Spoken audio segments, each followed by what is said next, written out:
Have you ever felt like you waited just too long to act on something important? Oh, definitely. Maybe you put off getting that weird noise in your car checked, and, well, now that small fix is a huge repair bill. Yeah. Or you notice some little health thing maybe Er, and think, let's just wait and see if it gets better. Right, and then it turns into something much more serious. We've all been there, I think, personally. Hmm. But this tendency, this urge to just wait and see, instead of acting early, it isn't just about us putting things off. No, it's bigger than that. Turns out it's a really widespread thing humans do, and it has a huge impact on how we deal with some massive, complex challenges, Yeah. especially around sustainability. Exactly. I mean, we talk about sustainable development, right? Yeah. The ideal is managing resources that renew themselves over time. Fish, forests, groundwater, you name it. So they can provide for us long term, Yep. indefinitely. That's the goal. But the reality we often see, overuse, depletion, Mm. sometimes total collapse. And we've got this really fascinating research paper here that dives deep into why do we fall into this wait and see trap with these kinds of complex systems. And maybe the most surprising part, how misleading advice actually makes things way worse. It sort of turbocharges the problem. Okay, so our mission in this deep dive is to unpack what this research found. We want to understand the psychology, the system dynamics that lead us down the wrong path. And then look at what the paper suggests might actually help. Help people, societies make better, more proactive choices. All right, let's dive in. The paper starts by showing how this plays out for real. It gives some historical examples where renewable resources were, well, mismanaged. Yeah, not necessarily out of malice, but through what looks like just poor decision-making over time. Like what? Right, so they bring up the Snøhetta reindeer in Norway and also the St. Paul Island reindeer in Alaska. No. In both cases, basically, managers let the herd size get too big for the lichen they ate. The food source. Exactly, the lichen. That's the resource stock, right? Got depleted. And then eventually the reindeer herds themselves just collapsed. Wow. And they also mentioned the herring fishery collapse. Dynamically very similar, exploiting a resource stock too heavily, boom, crash. And the paper's arguing the core reason for these failures isn't always like greed or the tragedy of the commons. Not necessarily. I mean, in the reindeer cases, it was centrally managed. The real culprit, they suggest, is that we tend to misunderstand dynamic systems. Big time. Okay, that's key. Dynamic systems. Explain that a bit. Well, most systems we want to manage sustainably are dynamically complex. They have stocks like the number of reindeer or the amount of lichen, fish populations, groundwater levels, CO2 in the atmosphere. Things that accumulate or deplete. Right. And they change over time based on inflows and outflows. And this is crucial. They have time lags, Delays. big delays sometimes. Actions you take today might only show their effects way down the line. Ah, and that's where the wait and see idea becomes a real problem. Precisely. The paper calls wait and see this common sort of intuitive strategy we use for complex problems. You see the outcome now, the immediate result, and you react to that. Feels easy, right? Low effort. Totally. But it's like trying to drive by only looking in the rearview mirror. You're ignoring the system's dynamics. Okay, I get it. You're reacting to what's already happened, not thinking about what's coming based on how the system actually works. Exactly. Especially those time lags and the difference between the stock level and the flows in and out. Let's go back to the reindeer and lichen. Okay. The herd that's the stock grows year after year. For a while, things might look fine. The lichen stock is actually decreasing because grazing, the outflow, is higher than its growth, the inflow. But you might not see it right away. Exactly. It might be slow at first, hard to notice. So if you're using wait and see, you look at the big herd, the okay-looking lichen, and think, looks good. Or maybe just needs a tiny tweak. But underneath, the resource is still draining away. Right. By the time the lichen decline is obvious, it's shorter, sparser. The wait and see approach, based on that delayed feedback, tells you, okay, stabilize the herd here at this still too high level. Or maybe make some small cuts. But you're still taking out too much. The grazing is still higher than the lichen's ability to regrow. Precisely. So the lichen just keeps going down. And this creates this really frustrating situation. Feels totally counterintuitive. Yeah, because you might even cut the herd a bit. Right. But the lichen keeps falling. It seems to defy that simple logic. Fewer reindeer should mean more lichen, shouldn't it? Exactly. Because your simple mental model doesn't account for the time it takes lichen to regrow. Or the fact that even with fewer animals, the rate of grazing might still exceed the rate of regrowth if the lichen stock itself is already badly depleted. Okay, wow. So the system has this sort of hidden momentum. Yes, and the source points out the truly optimal policy in that situation, the one that lets the system recover and actually be sustainable long term, is often the complete opposite of waiting. What is it then? A drastic early cut in the herd size. Give the lichen a real chance, like significant time, to regrow and build its stock back up. Whoa. That's, yeah, totally counterintuitive compared to just tweaking things based on what you see right now. It is, and the paper makes a really crucial point. This isn't just about reindeer. Right, you mentioned herring too. Yeah, they stress the dynamic similarity, the basic structure, a stock being depleted by an outflow that's too high, with time lags, feedback loops, it applies all over the place. Like where else? Overfishing, leading to fish stock collapse, pumping too much groundwater, depleting reservoirs, and, critically, the buildup of greenhouse gases in the atmosphere. So the same kinds of decision-making traps probably apply to climate change too. Very likely. Mm. The same challenges in understanding the dynamics, the same temptation to wait and see until the damage is severe. Okay, so if this wait-and-see thing is so ingrained and, frankly, so bad for these complex systems, how did the researchers actually test it, put it under the microscope? They designed a lab experiment. Clever stuff. They used a computer simulation based on that reindeer lichen system. Okay. And it's a great test bed because, one, it replicates those real-world mismanagement patterns we talked about, and two, crucially, the participants didn't know anything about reindeer management beforehand. So they weren't experts coming in. Generally, no. This isolates the effect of the information or advice they got, rather than their own prior knowledge. Makes sense. So what did people actually do in the experiment? They were put in the role of a manager, their job, manage this simulated reindeer herd over 15 years. 15 simulated years. Okay. And the goal was explicit. Reach and maintain the maximum sustainable yield, the MSY. Keep the herd as big as possible without destroying the lichen pasture long term. How did they do that? Each simulated year, they got data, just the current lichen height. And based on that, they decided how many reindeer to keep for the next year. And you said the experiment stripped away real-world messiness. Yes, exactly. To rule out other excuses for mismanagement you hear in the real world. Like what? Well, they ruled out people not caring about the future. The goal was clear. They ruled out the commons problem, like overgrazing shared land participants had private property rights in the sim. Okay. They ruled out opposition to rules, delays in getting information data was yearly and random fluke events. The point was, if people still mismanage the resource here. It was likely down to their thinking, their decision process itself. Exactly. Not these other external factors. That's a neat way to isolate the cognitive part. So what information did they give people? This seems crucial. Right. This is where it gets really interesting. They had different groups, different treatments. One group got no advice. That's the baseline. Okay, control group. Then some groups got expert advice. This came in two flavors. One was analyst advice. Sounds neutral. Yeah, it explained the system dynamics, the stocks, the flows, why you needed an early drastic cut. The other was activist advice. More fiery. A bit, yeah. Use more emotional language, blamed past managers, stressed the environmental and business risks. But this is critical. Both types of expert advice gave the exact same quantitative first-year advice. Which was? Cut the herd to 0 in year 1. 0. Wow. That sounds drastic. Especially if your goal is maximum yield. It does, doesn't it, if you're thinking wait and see. But in this simulation, where the lichen is assumed to be already run down, a temporary sharp cut is the only way to let the resource recover so you can have a much higher sustainable herd later.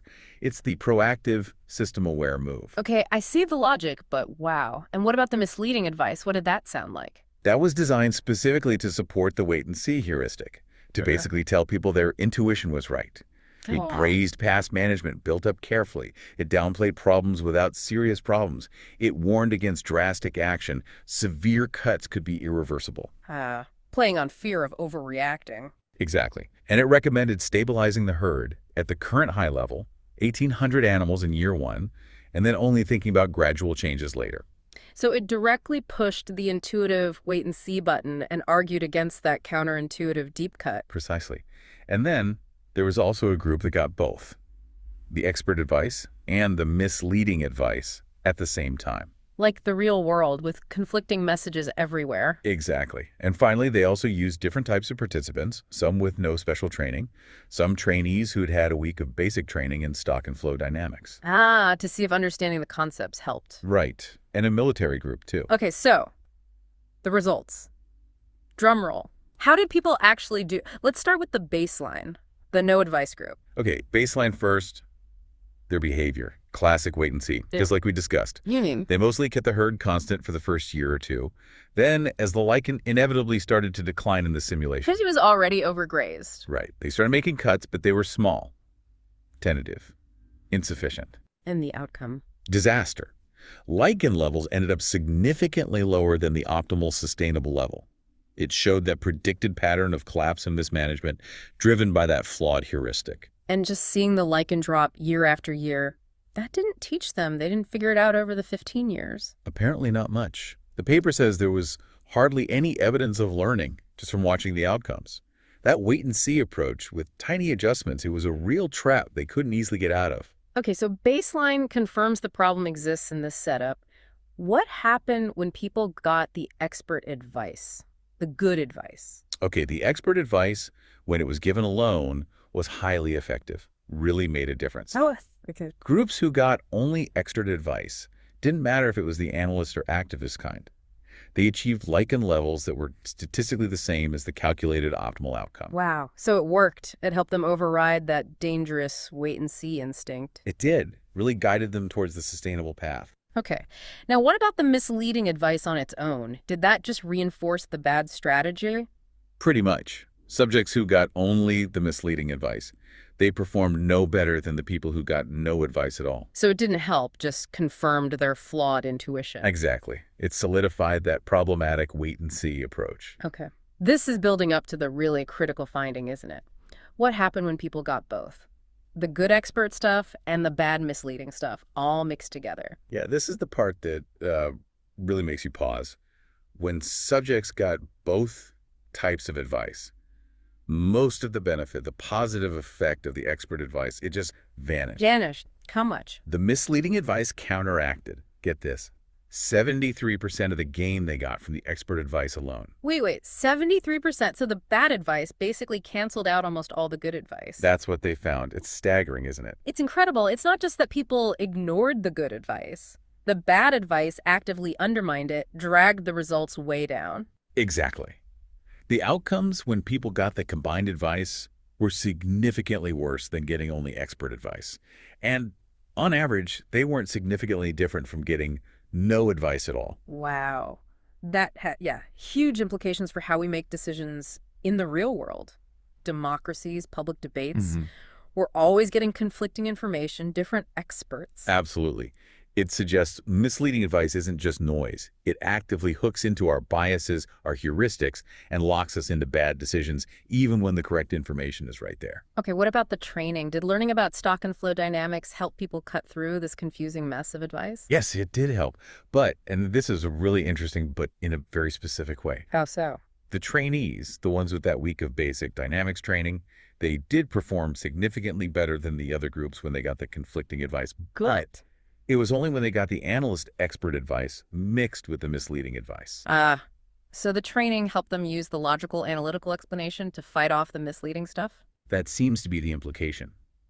It helped them make sense of and trust the analytical expert input, which let them resist the misleading narrative. But not when the expert advice was framed more emotionally, the activist version. Right. There was no significant benefit from the training in that condition. Activist plus misleading advice. It suggests the training helped them understand the mechanics of the system, how it works, and that understanding allowed them to see which advice actually fit the system's logic. That's a really crucial difference. Training in the mechanism, not just hearing strong opinions, helped them filter the noise. Okay, so the experiment ruled out rational reasons for waiting. Misleading advice is serially powerful. Why? Why is this wait-and-see heuristic so strong, so hard to overcome? Well, the paper digs into the psychology here. It links it to Kahneman's System 1 and System 2 thinking. Fast, intuitive, heuristic-based thinking versus slow, analytical, effortful thinking. And wait-and-see is System 1, the fast, easy way. Classic System 1 shortcut. It relies on simple, immediate feedback, what's happening right now. But dealing with these complex sustainability problems needs System 2, right? You have to think harder, understand the stocks, the flows, the delays. Absolutely, that takes effort. Yeah. Our brains often try to simplify things, defaulting to basic, like instantaneous cause and effect. Yeah. Fewer reindeer now equals more lichen now. And when reality doesn't match that simple picture because of the time lags and the stock flow stuff? People struggle. They find it hard to update their mental model. They might just cling to the simple wrong model, or they invent explanations. The source mentions subjects coming up with auxiliary hypotheses. Auxiliary hypotheses, like Yeah. like making up excuses for why the system isn't behaving the way they expect. Exactly.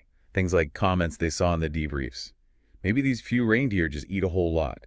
Or, has the lichen been, like, permanently injured somehow? Finding ways to protect the flawed simple model instead of revising the model to actually fit the complex reality. Precisely. And it's not just novices. The source even quotes a former vice chairman of the U.S. Federal Reserve, saying that detailed policy discussions about the future were often just shut down with phrases like, well, let's see what happens. Good grief. The wait-and-see trap playing out right at the top of economic policymaking? Seems like it. The paper also links this to the representativeness heuristic. That's the bias, where we rely too heavily on what we observe right now, the immediate data, and neglect prior knowledge or theory about how the system actually works. So you focus on gathering more data. Right, what the source calls skeptical empiricism. Uh-huh. Let's just measure more, observe more. Instead of acting based on the known dynamics, the theory of how the system behaves, it just reinforces waiting and seeing. Man. So we've got this perfect storm then. Our intuitive brains default to wait and see. That's terrible for complex systems. And misleading advice exploits this weakness, even overpowering good advice, it sounds like. Well, the challenge is way deeper than just correcting fake news or simple facts. It really is. The paper argues we need to tackle the fundamental cognitive misperceptions, those ingrained heuristics, and actively counter the misleading advice that targets them. They even suggest extraordinary information policies might be needed. Extraordinary. Like, what can we do? Well, education is key. Building that system knowledge, just like the trainee group showed. The stock and flow training. Yeah, training in those fundamental principles helps people understand how these systems work. That allows them to use analytical expert advice better and hopefully see through the misleading stuff. Just watching outcomes isn't enough. You need to grasp the underlying structure, the inflows, the outflows, the delays. But people often trust experience over theory, right? Especially when things feel really complicated. They do, yeah. And theory, expert advice, it's most needed exactly when our intuition fails or we lack direct experience. But the source makes a good point. We can broaden how we think about experience. How so?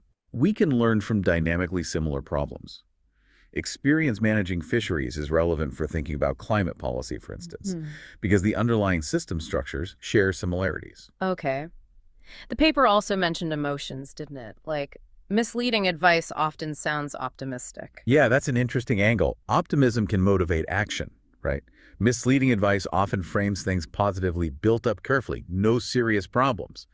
The paper suggests maybe expert advice could be more effective if it also conveyed hope. How? Maybe by highlighting the positive side effects, the co-benefits of taking proactive steps, not just focusing only on the risks of inaction. Makes sense. And they also noted the analyst's advice, the one explaining the dynamics, might lead to less social division, less polarization, than the activist advice that focused more on blame, even if the core recommendation was the same. Interesting. Okay, so beyond better communication and education, what about changing the system? Like institutional fixes or different ways of making decisions? Yeah, the source mentions a couple of paths there. One is legal approaches, using laws or rights-based arguments to challenge mismanagement that stems from these kinds of flawed decisions. Like the Dutch climate case. Exactly, where the court ordered the government to cut emissions faster based on human rights. Now, proving misleading advice itself caused the problem might be tough legally, but challenging the outcome of bad policy is possible. Okay, that's one avenue. What about getting people more involved in figuring things out? Right, deliberative democracy methods. This seems really promising. One approach is called group model building or participatory modeling. What does that involve? It brings everyone together, citizens, experts, policymakers, different stakeholders, to jointly build a simulation model of the system they're dealing with.